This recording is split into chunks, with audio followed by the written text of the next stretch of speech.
Britain's wartime Prime Minister Sir Winston Churchill famously defined Russia as a riddle wrapped in a mystery inside an enigma. He saw the country as essentially unknowable, too large to be summarised, too clouded in subterfuge and centuries of complex culture and history to be accurately understood by Western commentators. Truer words perhaps have never been spoken in the world of geopolitics. But we've got 10 minutes, so let's have a go, shall we?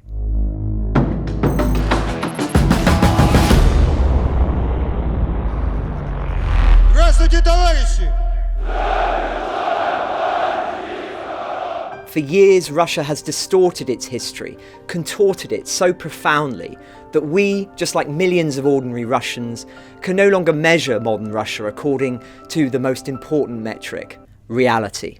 In this episode of Defence in Depth, I'm going to examine 3 of the most significant corruptions of historical truth frequently proclaimed in Putin's Russia, and the implications.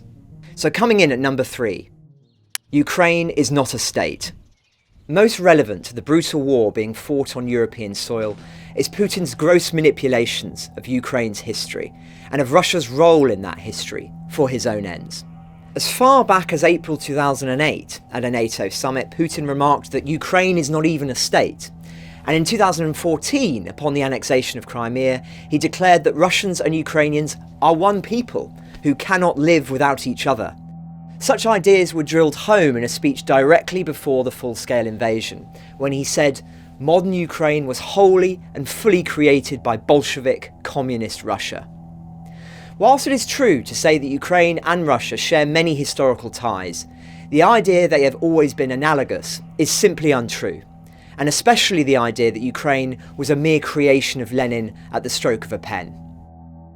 For centuries, the buds of Ukrainian identity flowered despite their suppression in the Russian Empire under the Romanovs. Then, suddenly, with the implosion of the Russian Empire and Austria-Hungary during the First World War, this nascent nationalism germinated into calls for statehood. Now, this is a very complicated period, but the simple version is that after Tsar Nicholas II abdicated in Russia in 1917, the provisional government that replaced him recognised calls from within Ukraine for its lands to be independently represented by a central council there. This council then swiftly declared its autonomy from Russia. Yet with the overthrow of the provisional government by Lenin and the Bolsheviks, the new Bolshevik government invaded Ukraine and other Eastern European territories which had either been ceded to Germany and the other powers that had invaded Russia in World War I, or which had been granted freedoms from that short-lived provisional government. This invasion crushed the new independent state in Ukraine, replacing it with a puppet state, the Ukrainian Soviet Socialist Republic. Thus, Ukraine was once again partitioned between Russia, soon to become the Soviet Union, and newly independent Poland.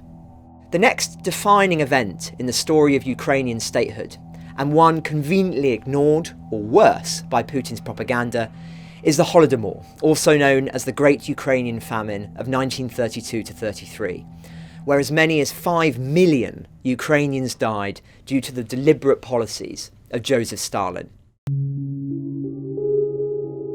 Most reputable historians agree that this entirely man-made famine was, at least in part, a deliberate consequence of the Soviet leader seeking to eliminate the Ukrainian independence movement, constituting a genocide.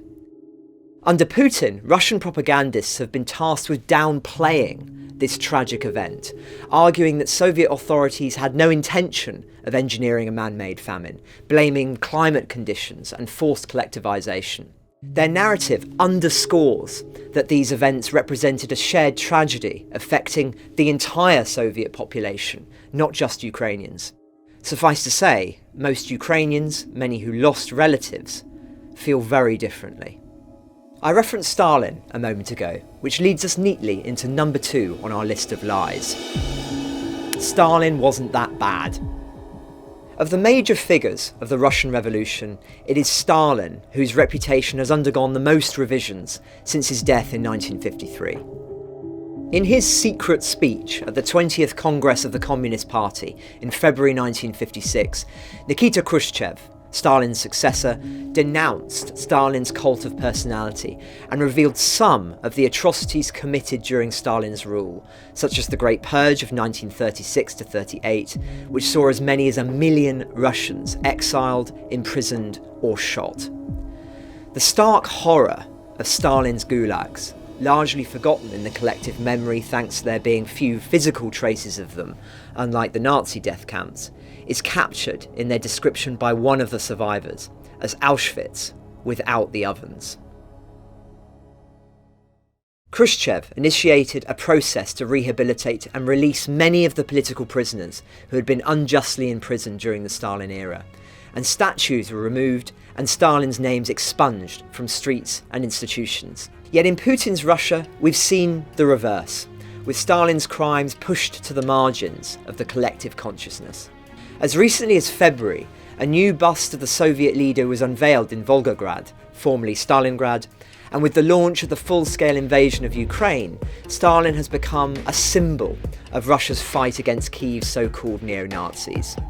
School textbooks laud his efforts during World War II, despite the fact he was caught completely off guard by Hitler, with whom he'd struck a non-aggression pact. More on that shortly.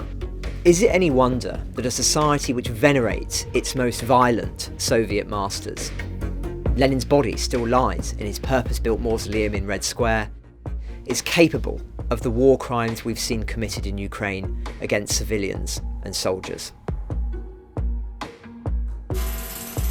Finally, at number 1, Russia won World War II almost single-handedly. Every Victory Day in Red Square, Putin ensures he's photographed alongside some of the last remaining veterans of World War II, known in Russia as the Great Patriotic War. Perhaps the key to understanding modern Russia is the degree to which that conflict is considered not an event fought many years ago, but much more recently. This is perhaps understandable given the scale of the Soviet losses at the hands of the Germans. Whereas Britain and America suffered 500,000 civilian and military deaths each during the war, the Soviet Union lost as many as 24 million. Though it's important to add that as many as 14 million of those were Ukrainian, the greatest single loss of any modern-day nation. Yet despite the collective suffering endured by the Allies, under Putin, the role played by other countries who fought alongside the Soviets to defeat the Nazis has not only been downplayed, but distorted to serve his own ends.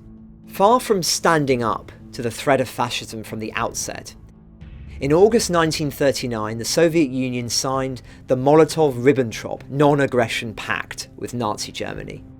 This also partitioned Central and Eastern Europe between them. The existence of this pact was long denied in Russia until formally acknowledged by Gorbachev in 1989. Since then, gradual attempts have been made by the state to rationalise it. In 2005, Putin compared it to the Munich Agreement. In reality, the Munich Agreement sought to contain rather than mandate continued Nazi expansion, whereas the Molotov-Ribbentrop Pact gave licence to the Germans via its secret protocol to invade other countries and divide up the borders of Central and Eastern Europe into Soviet and German spheres of influence. The common claim in Russia that the Allies did little to support them until D-Day not only ignores the invasion of Italy in 1943, thereby opening a second front and relieving pressure on the Soviets, but also the fundamental role played by America's Lend-Lease Act, which donated vast resources to countries resisting its enemies. This and similar donations from the Allies kept Russia in the fight. Lend-Lease to the Soviet Union alone totaled $180 billion in today's currency and included 400,000 jeeps and trucks, 14,000 airplanes, 8,000 tractors, 13,000 tanks, 1.5 million blankets, 15 million pairs of army boots, 2.7 million tonnes of petrol products and 4.5 million tonnes of food. Without this, historians agree it would have been impossible for Russia to continue fighting. Furthermore, the Soviet victory in the pivotal Battle of Kursk in 1943, the largest tank battle in history, may have only happened because of the Soviets utilising British intelligence. Stalin had willfully ignored Allied intelligence during the war, but on this occasion utilised it on the battlefield, yielding stunning and vital results. Meanwhile, it's good to see, after successful action, a stream of German prisoners. The prisoners are there in hundreds. None of this is to downplay the shared tragedy that was the Second World War. But the point is that it was just that. Shared. Yet in Putin's Russia, the role of other countries has been airbrushed out to the point that one would think Russia fought the Nazis alone, contributing to the narrative that the collective West, from Napoleon to Hitler to present-day leaders, only ever behaves in a way that is hostile to the Russian state. In his novel, 1984, George Orwell wrote, "Who controls the past controls the future. Who controls the present controls the past." The Soviet state was on his mind, yet it remains just as true for Putin's Russia. The lesson from history, surely, is that lying so brazenly leads a state or an individual to begin to believe their own lies, and thus to overestimate their capabilities and their imperishability. So it has proved for the Russians in Ukraine. So it may prove for Vladimir Putin himself. Defence in Depth is a weekly video output by the Telegraph of the big defence stories. If you'd like a daily fix of content about the war in Ukraine, I suggest Ukraine the Latest, the Telegraph's podcast. For more defence stories, we've left links in the description below.